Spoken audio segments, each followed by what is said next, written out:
Hi Booktubers, Andy from Estella's Revenge, and I am here today with a review of The Sparrow by Mary Doria Russell. And I had mentioned I would be finishing this up for the Bout of Books readathon, and I spent the majority of yesterday reading about 250 pages of this book. I absolutely could not put it down. I had to know how it was going to come out, and I'm very pleased to say that this is going to be one of the books that lives on my all-time favorites list. It was that good. I absolutely loved it. I could not be more glad that I finally read it, because my friends have been telling me to read it for about 10 years.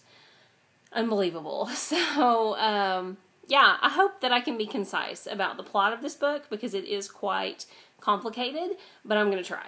So here we go. Essentially, it is a literary fiction novel, but I would also say that it is a science fiction literary fiction novel. Now, that is not to say that one has to work very hard to suspend their disbelief. It's not a lot of I guess there is some advanced science, but I felt like it integrated very naturally with the science that we are used to.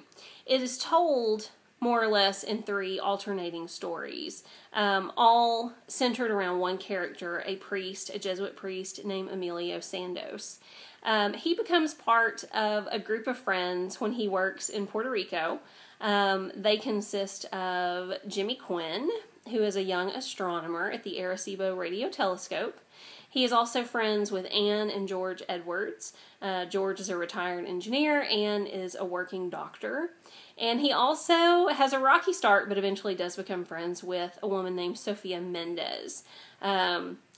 She essentially is sort of an indentured worker for a broker who contracts her out to systematize complex tasks. So in the case of this book, she wants to systematize the way Emilio learns languages. He is a very, very talented linguist. And so by systematizing the way that he approaches learning a language, she can then program artificial intelligence to help others learn languages as quickly and efficiently as Emilio does.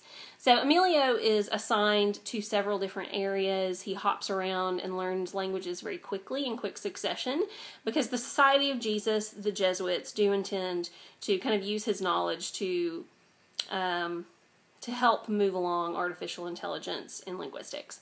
So like I say, I mean, the technology is not so far out of pocket to what we're used to now that it takes a lot to get used to it. It almost seems secondary to the plot. The plot is very much, or the book I should say, is very much about the characters. There's wonderful character development.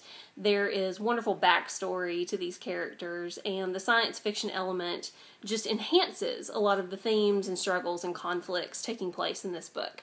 So beyond the friendship, after this bunch sort of gets together and becomes friends, Jimmy is working at the Arecibo Telescope and receives or finds a transmission of radio waves from an alien planet, from Alpha Centauri. And it is music, so they know that there is, intelligent life, sentient beings.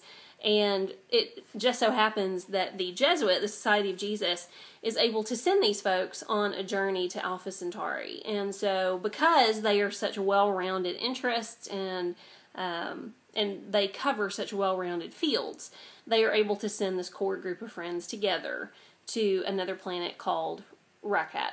That's the best I can say it.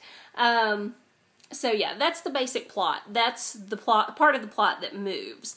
We follow this group to this new planet. We go through their contact with the alien beings and species and their life there on that planet until something goes terribly, terribly wrong. So this story is actually told in 3 intertwining portions.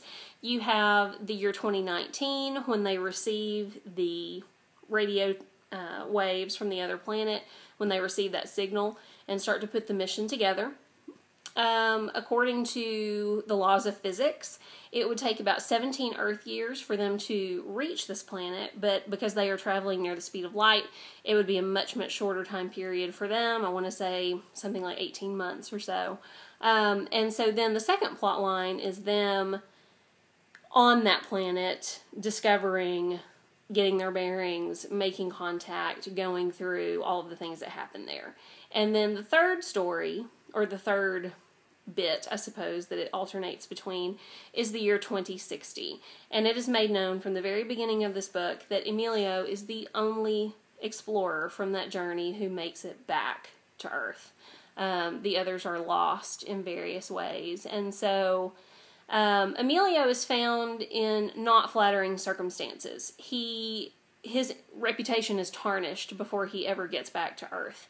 And I won't tell you why. I won't tell you what the circumstances of that was. But the whole book is essentially learning about these characters, learning what makes them tick, learning how they work together, seeing how they interact with an alien species. And the whole time you're wondering, how on earth could it have come to such a tragic end? And what exactly was that end? And it takes until the last few pages of the book to really get all of Emilio's story. He is a broken character. Mentally, physically, emotionally, spiritually broken after this journey. And, you know, it is really a great ride. The character development is impeccable. The story itself is complicated, but it's easy to relate to, and it is absolutely enthralling. And there is, within Emilio, a great struggle of faith. You know, he finds God, and then he kind of loses him again. And so the whole story is Emilio's physical journey, but also his mental, emotional, spiritual journey as well. And, you know, it doesn't probably sound like much when I'm talking about it, but it was incredibly, incredibly powerful. The writing in this book is just amazing. I was totally taken in from page number 1. If you have an interest in science, if you have an interest in culture, if you have an interest in anthropology, if you like friendship stories, if you like quests, if you like a little science fiction in your literary fiction, I mean, there's so much in this book for anyone. It is so, so breathtaking. It really kept me wrapped until the last page. It made me cry. It made me hurt. It was terribly tragic at times. But ultimately, I think there is a great deal of hope in this book as well. So don't feel like you're going to go into it and it's going to be all a big downer. There's a ton of humor, and these people are such close friends that they really become a family as well. And the struggles that they have and the things that they have to overcome. And one tragic, innocent misunderstanding sets in motion a whole bunch of really sad things. But they tried their best. They did their best. They were a wonderful group of people. And Emilio is a wonderful person, a priest, a linguist, a friend, confidant to these folks in this book. And I can't say enough good things about it. You know, it's not very often that I find a book that goes in among those all-time favorite books that I keep forever, that I reread, that I cherish. And I absolutely will cherish this book. It is like a blessing to have read it. It was so good. There was nothing I would complain about. There's nothing I didn't like. So if I've gushed enough now, I hope that you will try The Sparrow by Mary Doria Russell. If it sounds even remotely interesting, give it a try, because it was just seriously amazing. So anyway, that's all I'm going to gush about this book. But yeah, definitely 5 out of 5 stars. One of the best books I've read this year. One of the best books I've read ever. So I hope you all are having a great weekend. Bye.